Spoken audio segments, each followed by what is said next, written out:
In tonight's headlines, Chief Executive John Lee engages with local communities for a grassroots perspective into the living conditions and implementation of medical services ahead of his policy address next month. Defunct health club chain Physical Fitness drifts into further chaos as the number of unfulfilled contracts rises to more than 3,800, amounting to over $129 million. And Health Secretary Lo Chung-mau warns people not to touch freshwater fish with their bare hands after the outbreak of a deadly infection.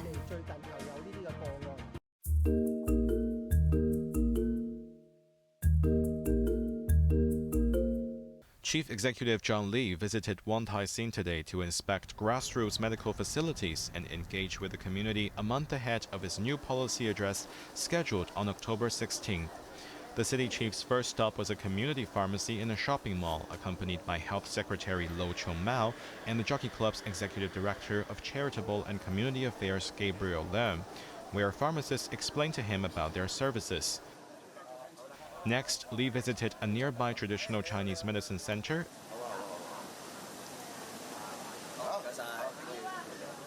and then went to a subsidized housing estate with Home and Youth Affairs Secretary Alice Mak, where he interacted and took photos with residents, reinforcing his commitment to the community. He then proceeded to the District Health Center in Kai Chun Shopping Center, where staff provided insights into their healthcare services. Embracing the festive spirit, Lee also donned an apron and made mooncakes with residents. During his half-hour visit, he listened to residents' views on preventative treatments and assured them that their feedback would inform future government policies. The greatest reward for my work is your happiness. We will continue to strive for your health and well-being, said the city chief. For his final stop, Lee attended a Mid-Autumn Festival banquet for senior citizens at a nearby restaurant, where he distributed gifts. In a summary of his community visit, Lee emphasized that medical care expenditures would remain a top priority for his administration, aiming to promote preventative care. He also expressed hope for the traditional Chinese medicine hospital set to open next year to integrate Western and traditional medicine for a more comprehensive healthcare system. Jeremy Zhu, Cable News.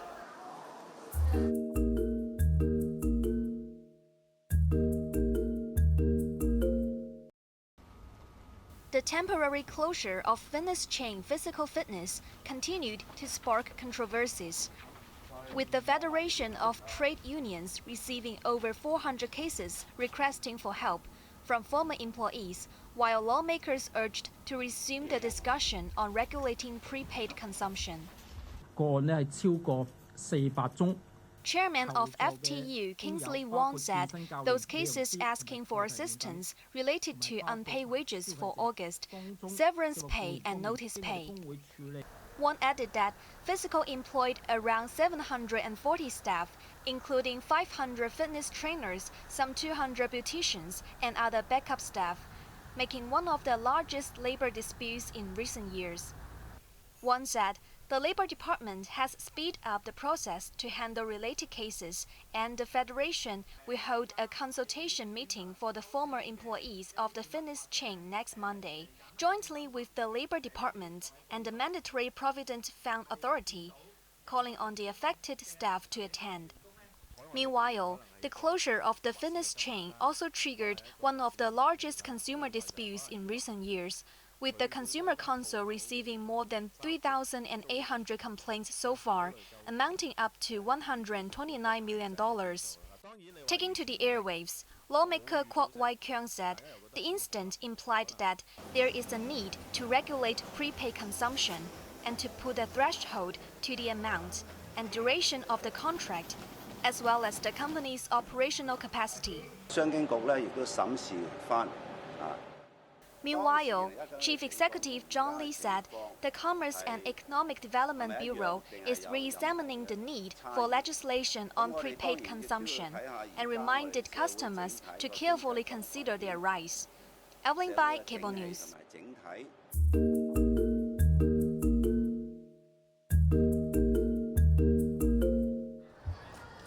Health Secretary Lo Chung-mau has warned about an upward trend in cases of invasive Group B streptococcus infections, urging the public not to touch raw freshwater fish with their bare hands. Lo stated that the bacteria linked to infections can be found in fish across all 18 districts of the city. We are not advising against eating freshwater fish, he clarified, but rather urging everyone to exercise caution when preparing them. This includes limiting direct contact and ensuring they are thoroughly cooked. The Center for Health Protection said there have been 27 reported cases over the last few weeks, consisting of 10 men and 17 women, aged between 53 and 88. The cases include 15 patients suffering from sepsis, 9 with joint abscesses, 2 with meningitis, and 1 with a urinary tract infection. 2 of the patients have died. The investigation revealed that approximately 90% of the cases had been in contact with or handled raw freshwater fish prior to their illness. Notably, 7 individuals reported that they had injuries on their hands while handling the fish.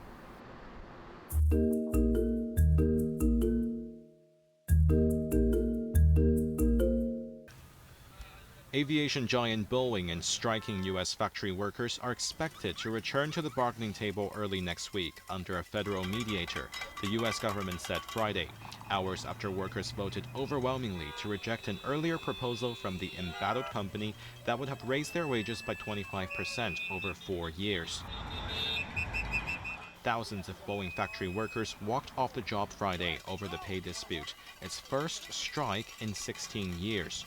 The strike started just after midnight, shortly after hourly workers on the West Coast spurned the tentative contract with 94.6% of the vote and to strike with 96%.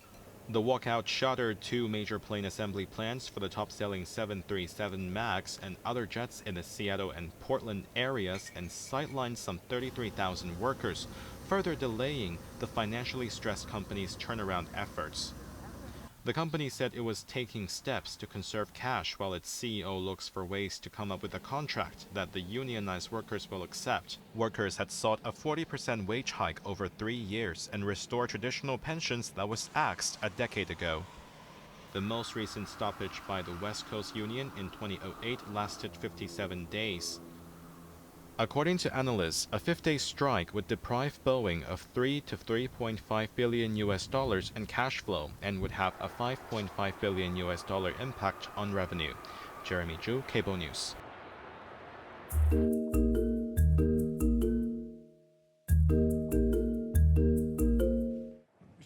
There were no indications that the decision was made to let Ukraine use long-range weapons in its war against Russia.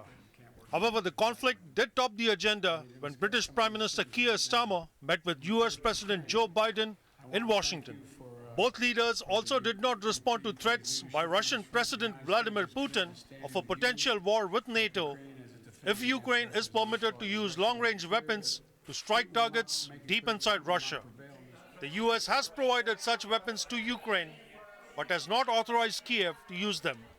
A consensus could be reached when other world leaders gather in New York next week at the United Nations General Assembly. Starmer, who is on his second trip to Washington since getting elected in July, said the talks with Biden focused on a range of issues. In relation to Ukraine, the discussion focused on future strategy and was not limited to a particular step or tactic, Starmer added.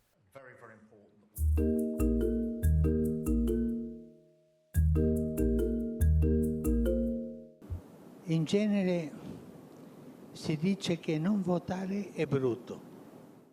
Not voting is bad. You must vote and you must choose the lesser evil. That was the advice Pope Francis had for the American electorate as he criticized former President Donald Trump for his anti-migrant policy and US Vice President Kamala Harris for her pro-abortion stance. Both are against life, the pontiff said when he was heading back to the Vatican after wrapping up a 12-day trip across Southeast Asia. While the campaign trail is heating up in the US ahead of November's presidential election, Harris was in the state of Pennsylvania calling for protection of reproductive freedom. You'll remember that night I talked about issues that mattered to families across America, like bringing down the cost of living, investing in America's small businesses, protecting reproductive freedom.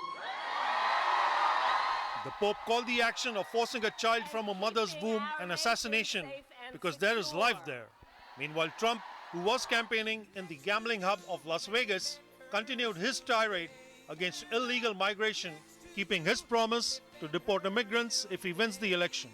Starting on day one, I will seal the border and stop the migrant invasion.